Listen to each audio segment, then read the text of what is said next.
Welcome to friends step for special. Today in this video we will discuss DED MR paper 8 unit 1.1.1 definition and characteristics of autism। आइए जानते हैं। और भी अधिक special education से संबंधित वीडियो प्राप्त करने के लिए अभी सब्सक्राइब कीजिए step for special. Thank you friends. आइए अब इसकी जानते हैं डेफिनेशन। फर्स्ट पॉइंट दिया गया है अमेरिकन विकलांगता अधिनियम 1990 के अनुसार संवेदनशीलता एक विकासात्मक अक्षमता है जो मुख्य रूप से शाब्दिक, अशाब्दिक संप्रेषण व सामाजिक अंतःक्रिया को प्रभावित करती है। सामान्य रूप से यह घटना 3 वर्ष की उम्र के शुरू होती है, जो बच्चों के शैक्षिक निष्पादन को प्रभावित करती है। प्राय इसके साथ कुछ अन्य लक्षण भी होते हैं, जैसे एक ही क्रिया को बार बार दोहराना, पुनरावर्ती पेशीय क्रियाएं, अनावश्यक अनुक्रियाएं एवं संवेदी अनुभूतियाँ इत्यादि। चूँकि इस प्रकार के बच्चों में गंभीर रूप से भावात्मक कमी होती है, इसलिए बच्चे का शैक्षिक निष्पादन विपरीत होता है। इसमें बताया गया है कि जो अमेरिकन विकलांगता अधिनियम के अनुसार जो परिभाषा दी गई है, उसमें बताया गया है कि जो संवेदनशीलता से पीड़ित बच्चे होते हैं उनमें संप्रेषण की कमी होती है। मुख्य रूप से यह कमी 3 वर्ष के बच्चे में देखी जा सकती है, जिसकी वजह से बच्चे का जो शैक्षिक क्षेत्र होता है, एजुकेशन है, वो बहुत इफेक्टेड होती है, जिसकी वजह से बच्चे के अंदर अनेक प्रकार की जो कमियां हैं वो देखने को मिलती है। जैसे किसी काम को बार बार करना, पुनरावृत्ति में परेशानी, अगर कोई काम उसको बता दिया गया है बच्चा उसको ना कर पाए, इस प्रकार की अनावश्यक क्रियाएं करना, जैसे कि बच्चा घूमता रहता है या फिर किसी भी चीज़ को घुमाता रहता है, इस प्रकार की क्रियाएं बच्चों में देखने को मिलती हैं। मुख्य रूप से बच्चों के अंदर भावात्मक क्रियाएं होती है। भावात्मक मतलब क्या होता है कि उसको अपने पेरेंट्स या फिर कोई भी उसका जो रिलेटिव है उसके साथ कोई भी उसकी फीलिंग्स नहीं होती है। इस प्रकार की जो कमियां हैं बच्चे के अंदर देखने को मिलती हैं। इस प्रकार के बच्चों में जो शैक्षिक योग्यता है वह भी बहुत ही कम होती है, जिसका कारण होता है संवेदनशीलता। ये यहाँ पर बताया गया है। फ्रेंड्स, यह वीडियो आपके लिए अगर किसी प्रकार से हेल्पफुल रही है तो please like, share and subscribe और कमेंट अवश्य लिखिए। Thank you friends.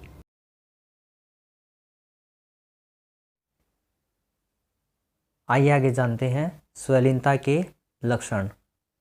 संवेदनशीलता एकल विकृति नहीं होती, बल्कि विकृतियों का एक समूह है।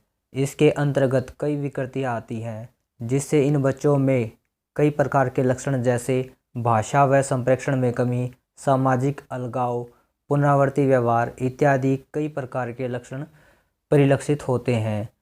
विशेषज्ञों द्वारा विभिन्न संशोधनों के उपरांत पाया गया है कि संवेदनशीलता ग्रसित बच्चों में निम्नलिखित लक्षण देखे जा सकते हैं। अब यहाँ पर बताया गया है कि जो संवेदनशीलता वाला बच्चा है उसके साथ एक ही प्रकार की समस्या नहीं होती, उसके साथ और भी अनेक प्रकार की जो प्रॉब्लम्स हैं वो देखने को मिलती हैं। जैसे यहाँ पर बताया गया कि बच्चे के अंदर संप्रेषण की कमी होती है, वह कम्युनिकेशन नहीं कर पाता।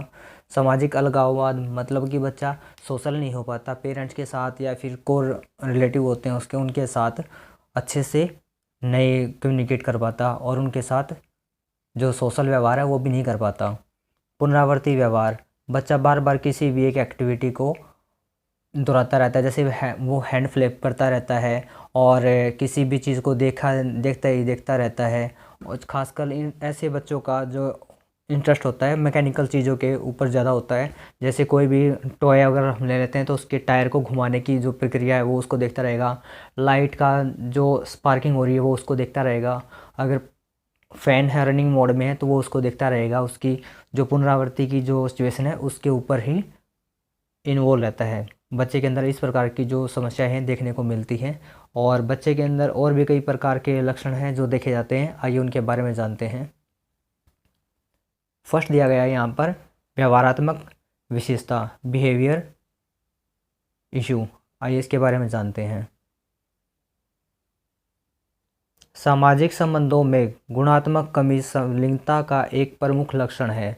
ऐसे बच्चों में अभिभावकों के साथ संज्ञानात्मक संबंध स्थापित कर सकने में असमर्थता होती है।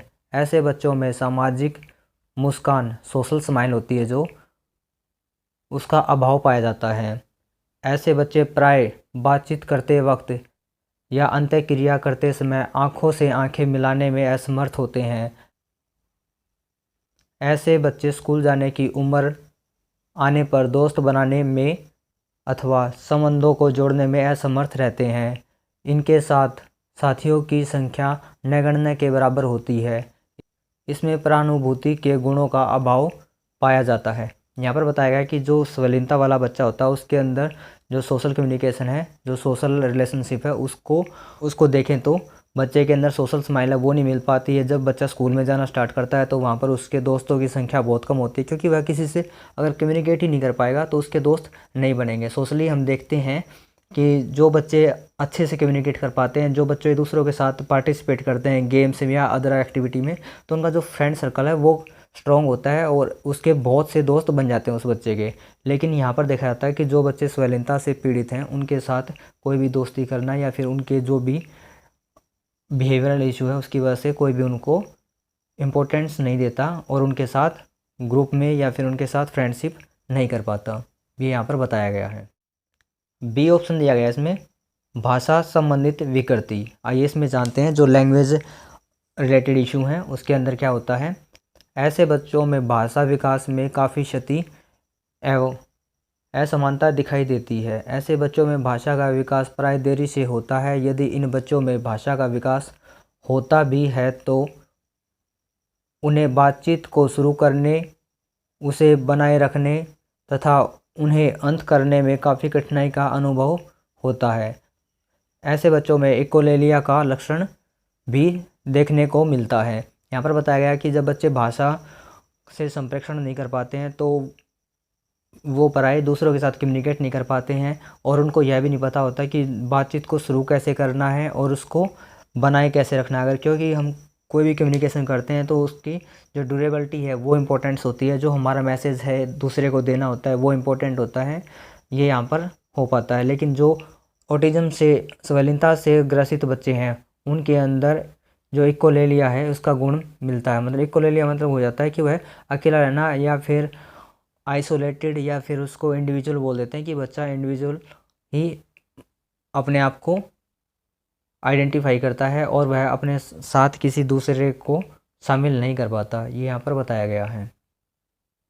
ऐसे बच्चों की आवाज़ तथा उनकी तारतम्यता से संबंधित कई विषमताएं होती हैं। अब यहाँ पर बताया गया जो बच्चे की जो रिदम है उसके अंदर इशू होता है, जिसकी वजह से बच्चों के अंदर जो भाषा का विकार है वो भी देखने को मिलता है और बच्चा दूसरों के साथ भाषीय संप्रेषण करने में असहज महसूस करता है और वो कर भी नहीं पाता है। ये यहाँ पर बताया गया है। आइए इसमें आगे जानते हैं पुनरावर्ती व्यवहार, रिपीटेटिव बिहेवियर। ऐसे बच्चों की व्यवहारिक इच्छा एवं प्रेरक में पुनरावृत्ति के लक्षण अधिक देखने को मिलते हैं। ये बच्चे अधिकतर निर्जीव खिलौनों के साथ खेलना पसंद करते हैं। इन बच्चों में बहुत से पेशीय पुनरावर्ती व्यवहार भी देखने को मिलते हैं।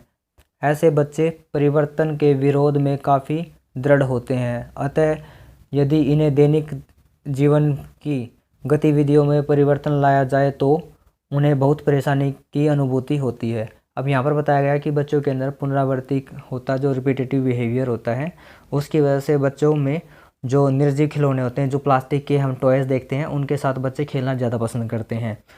और बच्चों के अंदर जो पुनरावृत्ति की क्षमता है वो इतनी इफ़ेक्टिव हो जाती है कि बच्चा किसी प्रकार के जो दैनिक क्रियाएं हैं उसको करने में परिवर्तन को नहीं सहन कर पाता। वह उसके विरोधी जो एक्टिविटी है वो करता है, जैसे चिल्लाना, गुस्सा करना या फिर हाइपर हो जाना। इस प्रकार की एक्टिविटी हम बच्चे को नोटिस करते हैं कि वो करने लग जाता है। जब पुनरावृत्ति की जो एक्टिविटी है उसके अंदर किसी भी प्रकार की अगर परिवर्तन आता है या फिर उसके अंदर कोई इशू हो जाता है कि बच्चा उसको ना कर पाए तो बच्चा हाइपर हो जाता है। इस प्रकार की यहाँ पर बात बताई गई है। आइए आगे जानते हैं इसमें संवेगात्मक अस्थिरता। आइए आगे जानते हैं ऑप्शन डी, संवेगात्मक अस्थिरता। आइए इसमें जानते हैं कुछ संवेदनशील बच्चों में संवेगात्मक अस्थिरता के लक्षण भी देखने को मिलते हैं। ई दिया गया है इसमें। अन्य लक्षण ऐसे बच्चों में अति चंचलता, जिसको हम ADHD बच्चे बोलते हैं, हाइपर एक्टिव बच्चे बोलते हैं, आक्रामकता, आत्मघाती तथा निम्न बौद्धिक क्षमता के लक्षण भी पाए जाते हैं। अब यहाँ पर बताया गया कि जो ADHD के सिम्टम्स हैं वो भी मिलते हैं। जो बच्चा आक्रामक मतलब उनके अंदर जो बिहेवियर इशू है नेगेटिव ज़्यादा देखने को मिलते हैं। बच्चा लड़ाई करना, झगड़ा करना, इस प्रकार का चीज़ों को तोड़ना। आत्मघाती मतलब कि बच्चा अपने आप को भी इंजरी कर सकता है, चोट पहुँचा सकता है। और बच्चे के अंदर जो बौद्धिक क्षमता है उसके भी लक्षण कम रूप से देखने को मिलते हैं कि बच्चे में जो बौद्धिक क्षेत्र की जो योग्यता है वो भी कम हम नोटिस करते हैं। ये यहाँ पर बताया गया है विशेषकर।